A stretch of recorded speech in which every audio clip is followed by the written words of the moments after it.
भारत के पूर्वी तट पर बंगाल की खाड़ी की लहरों के किनारे एक पवित्र नगरी बसती है पुरी। यहाँ हवा में नमक की खुशबू के साथ मंत्रों की धुन बहती है। सुबह की पहली किरण जब समुद्र से उठती है तो जैसे पूरा आकाश आरती के दीप सा चमक उठता है। और इसी पवित्र धरा पर खड़ा है श्री जगन्नाथ मंदिर। मंदिर के शिखर पर लहराता ध्वज, घंटियों की गूंज, शंख की ध्वनि और भक्तों की पुकार, जय जगन्नाथ। कहते हैं यहाँ भगवान केवल पूजे नहीं जाते, यहाँ वे अपने भक्तों के बीच विराजते हैं। और उनकी मूर्तियों का एक रहस्य है, ऐसा रहस्य जो हमें एक प्राचीन कथा तक ले जाता है।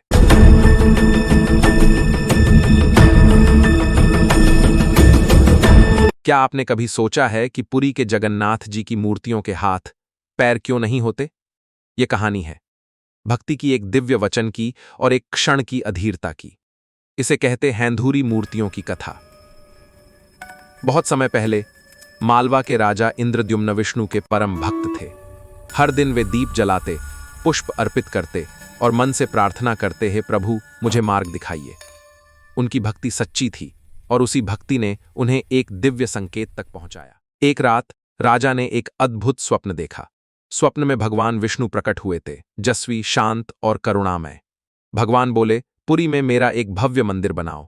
समुद्र से एक दिव्य काष्ठ लौग बहकर आएगा दारु ब्रह्म।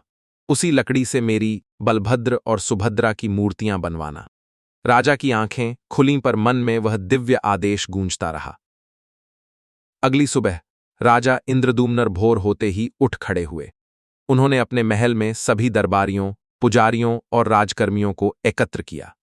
गंभीर स्वर में राजा ने उन्हें रात्रि में प्राप्त उस दिव्य स्वप्न के बारे में बताया, कैसे स्वयं भगवान विष्णु उनके स्वप्न में प्रकट हुए थे और कैसे उन्होंने आदेश दिया था कि दारुब्रह्म नामक पवित्र लकड़ी के टुकड़े से भगवान जगन्नाथ की दिव्य मूर्ति का निर्माण कराया जाए।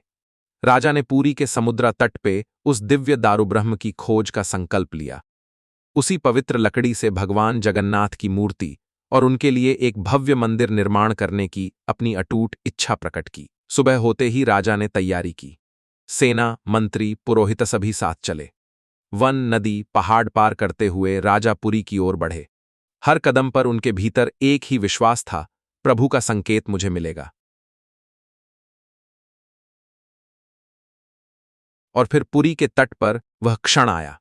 समुद्र की लहरों के साथ एक विशाल लकड़ी का लट्ठा किनारे आ लगा।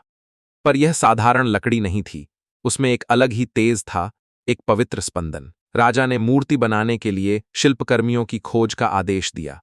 शिल्पकर्मी एकत्रित हुए, पर दिव्य लकड़ी के सामने किसी की हिम्मत नहीं हुई और वो लौट गए।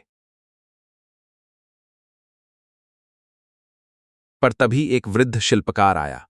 चेहरा शांत, आंखों में गहराई और हाथों में अद्भुत आत्मविश्वास। राजा की नजर उन पे पड़ी और उन्होंने शिल्पकार से विनती की, आप ही इन मूर्तियों का निर्माण करें। वह शिल्पकार वास्तव में दिव्य वास्तुकार विश्वकर्मा थे। विश्वकर्मा ने कहा, मैं मूर्तियां बनाऊंगा पर एक शर्त है। 21 दिन तक मुझे पूर्ण एकांत चाहिए। दरवाजा बंद रहेगा, कोई अंदर नहीं आएगा, कोई आवाज नहीं करेगा, कोई बाधा नहीं।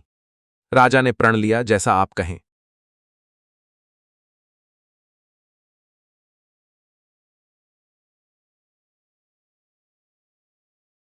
राजा और रानी विश्वकर्मा जी से मिलकर बहुत प्रसन्न हुए और उनके कार्य प्रारंभ करने को कहा। कार्यशाला का निर्माण प्रारंभ हुआ। पहरेदार नियुक्त हुए। विश्वकर्मा जी दारुब्रह्म के आगे नतमस्तक हुए और कार्य प्रारंभ किया। पहले दिन भीतर से छेनी, हथौड़ी की ध्वनि आती रही। दिन रात समय बीतता गया। विश्वकर्मा जी तालीनता से काम करते रहे, पूर्ण भक्तिभाव से। पर 2 हफ्ते बाद अचानक सब कुछ शांत। कोई ध्वनि नहीं, कोई हलचल नहीं, बस बंद दरवाजा और बढ़ता हुआ सन्नाटा।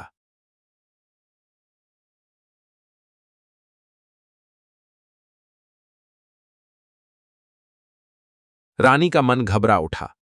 वह बार बार दरवाजे की ओर देखती, इतने दिनों से कोई आवाज नहीं, कहीं कुछ अनिष्ट तो नहीं। उनकी चिंता भय में बदलने लगी।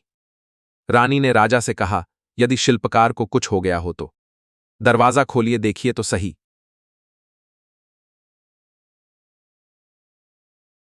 राजा के भीतर संघर्ष था। एक ओर विश्वकर्मा की शर्त, दूसरी ओर रानी की चिंता और अपने मन का डर।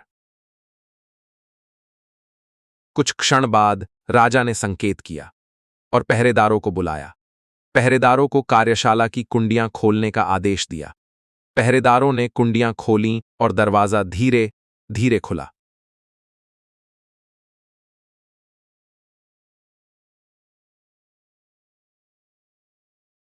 पहरेदारों पर नजर पड़ते ही विश्वकर्मा मूर्तियों को रखकर अंतर्ध्यान हो गए।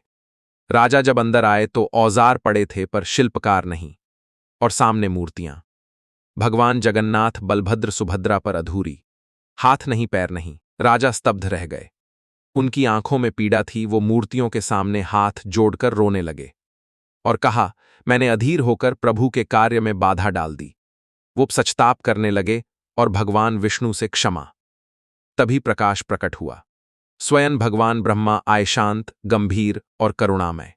ब्रह्मा ने कहा, राजन, इन्हें जैसा है वैसा ही स्थापित करो। ये अपूर्णता दोष नहीं, ये प्रभु की इच्छा का रूप है। भगवान अपने स्वरूप का चयन स्वयं करते हैं। राजा की आंखों में आशा लौटी। उन्होंने प्रणाम किया और मन में शांति उतर आई। अगले दिन राजा ने आचार्यों को बुलाकर मंदिर में मूर्ति स्थापना का आदेश दिया। फिर मूर्तियां उसी रूप में स्थापित की गईं और तभी से पुरी में भगवान जगन्नाथ, बलभद्र और सुभद्रा उसी अद्वितीय लकड़ी के स्वरूप में पूजे जाते हैं। और जब जब नवक्लेबर का दुर्लभ अवसर आता है, नई मूर्तियां बनती हैं, पर परंपरा वही रहती है। और यही है उस रहस्य का उत्तर। पुरी के जगन्नाथ जी की मूर्तियां हाथ पैर के बिना नहीं, वे एक दिव्य संदेश हैं कि भगवान को पूर्ण बनाने की जिम्मेदारी मनुष्य की नहीं, भगवान स्वयं अपने स्वरूप का चयन करते हैं। यह अधूरापन कोई कमी नहीं, यह लीला है, यह इच्छा है, यह स्वीकृति है। इसीलिए पुरी में इन अद्वितीय विग्रहों के सामने राजा भी झुकता है, साधु भी और साधारण भक्त भी।